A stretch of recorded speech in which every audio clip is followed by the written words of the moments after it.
What became very evident to us from the beginning, there was a coordinated smear campaign orchestrated in the media against us. All they were out to do, Mr. Chairman, was to destroy me. And why do they want to destroy me? Because I'm a change agent and a threat to them, because Donald Trump was willing to choose me, to empower me, to bring the Defense Department back to what it really should be, which is warfighting. So I'm willing to endure these attacks. But what I will do is stand up for the truth and for my reputation. If you are saying that women shouldn't be serving in the military, and I'm going to read you your quotes, because the quotes themselves are terrible. You will have to change how you see women to do this job well, and I don't know if you are capable of that. You've denigrated active duty service members. We have hundreds of women who are currently in the infantry, lethal members of our military serving in the infantry, but you degrade them. You say, we need moms, but not in the military, especially in combat units. I have never disparaged women serving in the military. I respect every single female service member that has put on the uniform, past and present. My critiques, Senator, recently and in the past, and from personal experience, have been instances where I've seen standards lower. To use our military to take over Greenland or an ally of Denmark. Senator, one of the things that President Trump is so good at is never strategically tipping his hand. And so I would never in this public forum give one way or another direct what orders the president would give me in any context. That sounds to me that you would contemplate carrying out such an order. So you think you were completely cleared because you committed no crime. That's your definition of cleared? You had just fathered a child 2 months before by a woman that was not your wife. I am shocked that you would stand here and say you're completely cleared.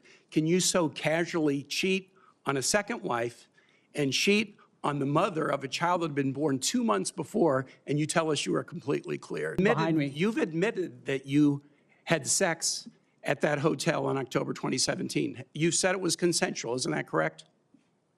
Anything? You've admitted that it was consensual, and you were still married, and you just had a child by another woman.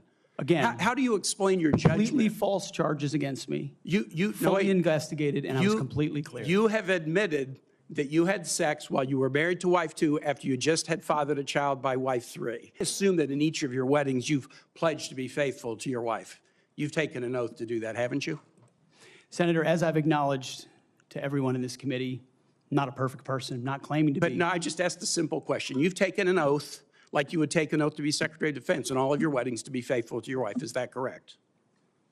I have failed in things in my life, and thankfully I'm redeemed by my Lord and Savior, Jesus Christ. Have you led an audit of any organization? Yes or no? I don't want a long answer. Yes or no? Have you led an audit of any organization of which you were in charge? Senator, in both of the organizations I ran, we were always completely fiscally responsible. Yes or no, did you lead an audit? And the way my leadership has been stated, did you lead an audit? Yes or no? Completely what are you afraid of? You can't answer this question. Yes or no, did you lead an audit? Do you not know this answer?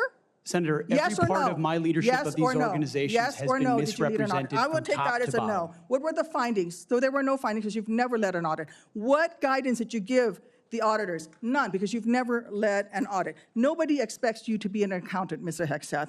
What we expect is for you to understand the complexity of this Pentagon budget process that is absolutely necessary to outfit our warfight. We follow rules, but we don't need burdensome rules of engagement that make it impossible for us to win these wars. You're saying two different things. You're saying we follow rules, but we don't have to follow the rules in all cases. Is that correct?